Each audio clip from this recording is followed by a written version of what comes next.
आज की स्ट्रेटजी को समझने के लिए सबसे पहले हम इंडिकेटर सेक्शन में जाएंगे। यहाँ पे आप लिखेंगे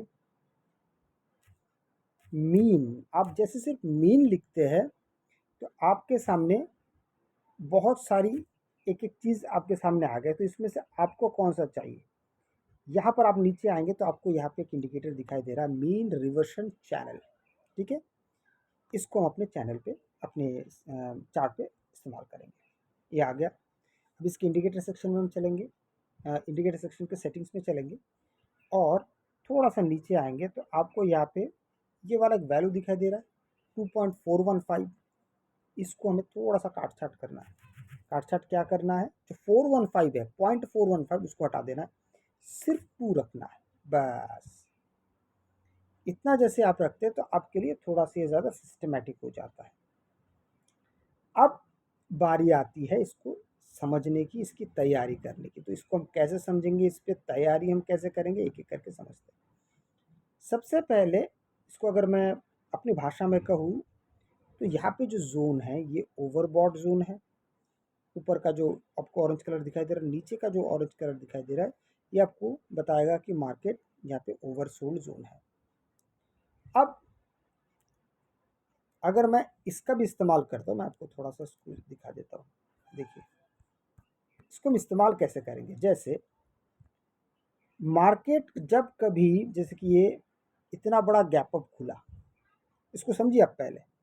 इतना बड़ा जब मार्केट गैप अप खुलता है तो ये कौन सा जोन है, बिल्कुल सही, ये ओवरबॉट जोन है। ज़्यादातर ऐसा होता है कि मार्केट अगर ऊपर खुल रहा है तो आपको यहाँ पे सबसे पहले प्राइस एक्शन का इंतज़ार करना पड़ेगा। ऐसा कभी मत करिए कि मार्केट बड़ा गैप अप खुला उसी जगह से आपने यहाँ पे मार्केट में आपने एंट्री बना ली। ये बिल्कुल सही नहीं होता है, क्योंकि आप अगर यहाँ के पहले 3 कैंडल्स भी देखेंगे तो यहाँ पे मार्केट ऊपर जा रहा है।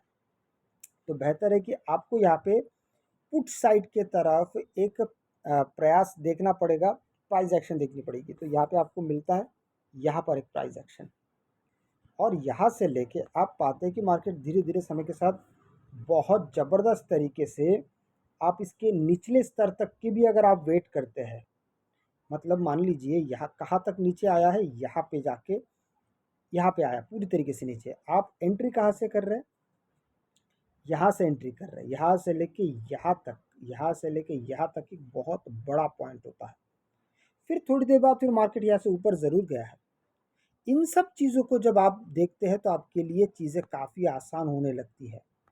अब कॉल साइड की अगर मैं बात करूँ तो हमेशा याद रखिएगा, इसको टच करने के बाद ही आपको यहाँ पे दोबारा एंट्री करनी होती है। जब तक इस रेंज को, या ओवरबॉट की बात करें, ओवरसोल्ड की बात करें, मार्केट जब तक इसको छुए नहीं तब तक आप नहीं जा सकते। ठीक है, अब थोड़ा सा मैं अगर इसको देखूँ ध्यान से कि इसने छुआ था क्या, थोड़ा इसको मैं ऊपर कर देता हूँ। हाँ, अब देखेंगे आप यहाँ पे इसने छुआ था, इस कैंडल ने छुआ, इसने भी छुआ, ये बड़ा ज़रूरी है। अब हो सकता है कि आप यहाँ पे एंट्री कर दे, लेकिन आपका थोड़ी देर बाद तो आपका यहाँ पे एसएल हिट हो जाता है। एसएल दे दीजिए, कोई बात नहीं। दोबारा जब मार्केट यहाँ से बाहर निकला, इस एरिया को छोड़ के जब बाहर निकल रहा है, यहाँ पे जब फिर से प्राइस एक्शन बनेगा, आप दोबारा यहाँ से एंट्री कर सकते हैं। इसका फलस्वरूप क्या मिला, मार्केट बहुत बहुत बहुत कम समय के अंदर एक बहुत बड़े एरिया तक मार्केट पहुँच गया। लेकिन 1 मिनट टाइम फ्रेम पे इतना बड़ा एरिया को कैच करना बहुत मुश्किल होता है। अगर आपको ईएमए का इस्तेमाल करें तो ही किया जा सकता है।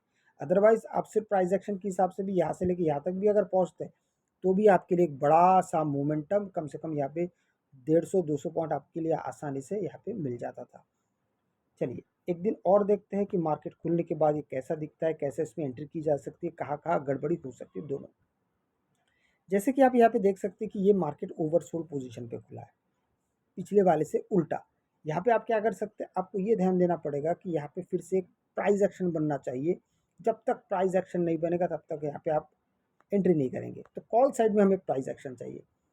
यहाँ पर देखेंगे तो थर्ड और फोर्थ कैंडल में प्राइस एक्शन बन गया, बस आपकी एंट्री यहाँ से होगी। और दूसरा, अब आप वेट करेंगे कि मार्केट इसके गंतव्य स्थान तक, ओवरबॉट पोजीशन तक पहुँच जाए, फिर आप एग्जिट कर जाएंगे। आप अगर ध्यान से देखेंगे पिछले दिन के स्ट्रैटेजी में और इस दिन में सिर्फ शुरुआत के ट्रेड में भी अगर आप सफल हो जाते हैं, यही आपके लिए बहुत बड़ा काम बन जाता है। अगर आपको वीडियो अच्छा लगे तो लाइक से सब्सक्राइब जरूर कीजिएगा। आपसे मैं अगली वीडियो मिलता हूँ, तब तक के लिए जय हिंद।